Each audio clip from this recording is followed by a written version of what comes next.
curso. Y ahora vamos a hablar de economía con Antonio Lázaro. Para mí es Tony Lázaro, pero le voy a decir Antonio porque es más formal. Porque escribió La economía popular y democrática del mercado, análisis y desarrollo de las principales ideas de Ludwig Erhard, que es el milagro alemán, básicamente. Sí, el responsable del milagro alemán. Exactamente. Así que, lo Tony, llamó The Times. ¿cómo se te ocurrió escribir un libro? Y que además, ya sé que en la economía hizo algún lío, ¿no? Ya empezaron a llamarte y demás, me contabas ayer. Sí. Muchas gracias primero por invitarme, le agradezco mucho.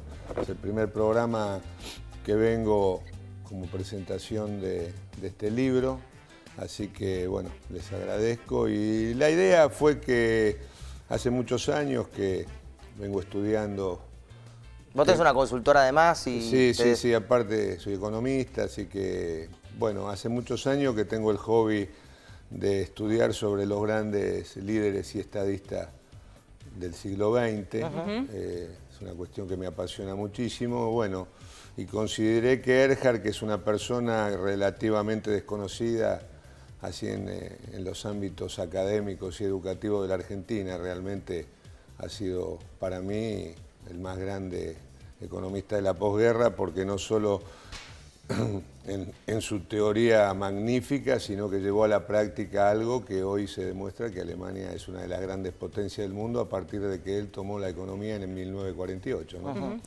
Cuando en ese momento era, digo, la posguerra alemana, la situación... Año 45, Alemania pierde la guerra, siendo uno de los países militar y tecnológicamente más avanzados. Sí.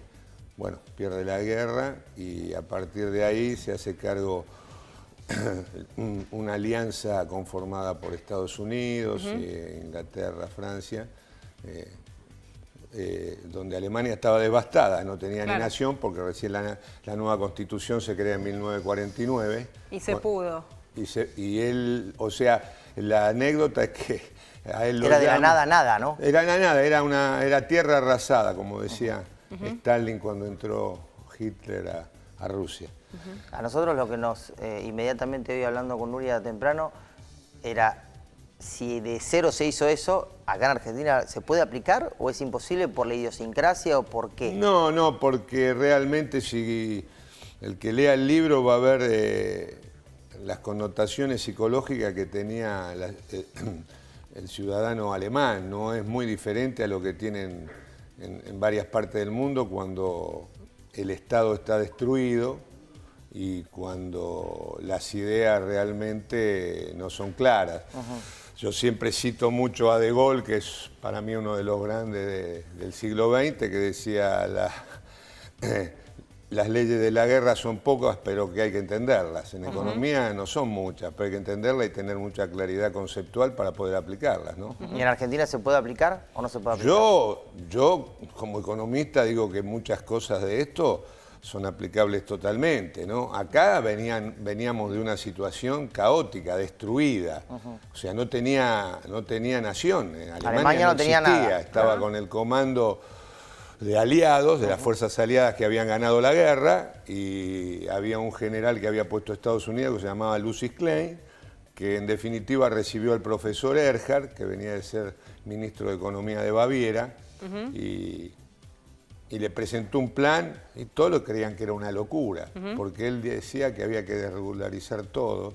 ¿Qué son los 3, 4 tips que decís para entenderlo? Lo primero para una gran modificación de las estructuras obsoletas y decadentes de una economía, Erhard propone lo que yo considero el corazón sagrado del modelo, que es la reforma monetaria, que su óbice principal es la estabilidad monetaria. A partir de la reforma uno crea una estabilidad monetaria que en definitiva ahí empieza a nacer todos los cimientos de una gran nación. Yo lo comparo siempre con las grandes obras arquitectónicas, tiene una base fundacional muy importante. Bueno, la economía como base fundacional tiene la estabilidad monetaria como eje central para poder después lograr todos los elementos que yo explico en el libro en 10 ideas bases, que son la apertura económica.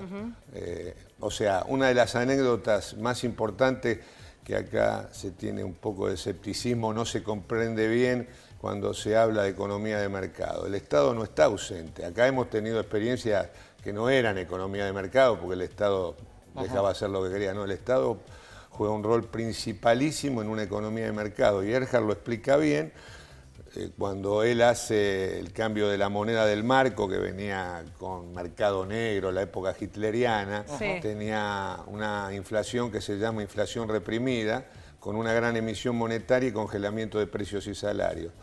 Y cualquier similitud con la actualidad es pura casualidad. Y él lo primero que hace es cambia la moneda y la nueva moneda se hace un cambio con la vieja, por ejemplo, de 100 marcos viejos a uno nuevo. Pero acá se hizo muchas veces eso. Sí, pero hay una salvedad. La reforma monetaria él la hace haciendo este cambio, pero de 100 a 1. Pero a los asalariados se la hace de 1 a 1, donde ahí viene la gran revolución redistributiva, porque el asalariado logra un equilibrio. Tiene plata para salir a comprar. Para salir a comprar. Y le da como única alternativa uno de los componentes de la reforma monetaria, que le da 60 marcos a los empresarios por cada trabajador y a los obreros le da 60 marcos en 2 veces para no recalentar la economía, y ahí viene el gran influjo. Que en el 48, ya en el segundo semestre del 48, empieza en poco tiempo más un resurgimiento impresionante del consumo. Pero a ver, en ese caso se aprovechó un momento en el que Alemania había tocado fondo, sin duda, estaba absolutamente devastada, como para esto de refundar de algún modo, y hoy es Alemania la potencia que es. Siempre trayéndolo para este lado. Hablaste de modelo, hablaste de los términos que recién Hernán decía, cualquier semejanza con la realidad. Por suerte lo del congelamiento de salarios no, pero de precios estamos en la cresta de la ola, ¿no? Hablaste también de estabilidad monetaria. Fundamental. Sí. Fundamental, acá, es el eje acá central. No estamos yendo por el mismo No, camino, yo acá ¿no? creo que estamos yendo por el camino inverso totalmente. Se desaprovechó el momento, digo, cuando Argentina tocó fondo en el 2001, en una situación absolutamente distinta a la posguerra alemana, absolutamente distinta, mucho mejor situación para la Argentina, por más que era la crisis más importante en los últimos 30 años. Sí, no, pero nada que ver, nada que ver. Argentina creció ahí, sin duda, porque venía de tocar fondo. ¿Se desaprovechó ese crecimiento? No, es que el crecimiento, yo siempre digo que acá tenemos que pensar lo que es el consumo coyuntural a lo que es el desarrollo estructural. Nosotros crecimos en base a un consumo, pero si ustedes ven, en 10 años de esta década que dicen que es ganada, pero en muchos gobiernos anteriores no ha habido un desarrollo estructural importante, porque si no, no tendríamos el colapso que tenemos en los servicios públicos. Todos los días vemos que ya no es un problema que no puede viajar la gente, sino es un problema de vida. Entonces, ¿dónde está el desarrollo estructural de la Argentina? Porque hay que tener un concepto claro y filosófico de lo que estamos hablando, ¿no? No es una cuestión meramente enumerar crecimos. ¿Crecimos para dónde? ¿Crecimos en cuánto? Bueno, no sabemos, porque la realidad es que cada vez los pobres siguen siendo pobres, 12 millones de personas ganan de 3.500 pesos para abajo, o sea, no veo un gran desarrollo. Alemania, a los 2 años de estar destruida, estaba ya en pleno funcionamiento, en pleno auge, porque había medidas y había una coherencia de un gran maestro como fue Ludwig Erhard, que puso en funcionamiento y dijo, la libertad del ser humano, del individuo, no se debe estar atrapada por funcionarios que te dictan cómo manejarte. ¿Entendés? Esta es la realidad. Bueno, entonces no es aplicable a este país, básicamente. Acaba de decir... Depende de la cuestión meramente política, ¿no? Claro. Me parece que para cerrar la idea, vos decías que sí se puede aplicar aquí. Y mirá, yo creo que La Baña, sin aplicar estas ideas, que habría que leerlas porque en profundidad tienen connotaciones entre ellas muy importantes, había hecho un programa realmente interesante. Por supuesto, yo tengo algunas diferencias porque Argentina no pagaba la deuda, las tarifas estaban congeladas, en cambio en Alemania se liberalizó todo, el Estado tomó control, y después una cuestión muy fundamental, que acá está hoy muy en boga.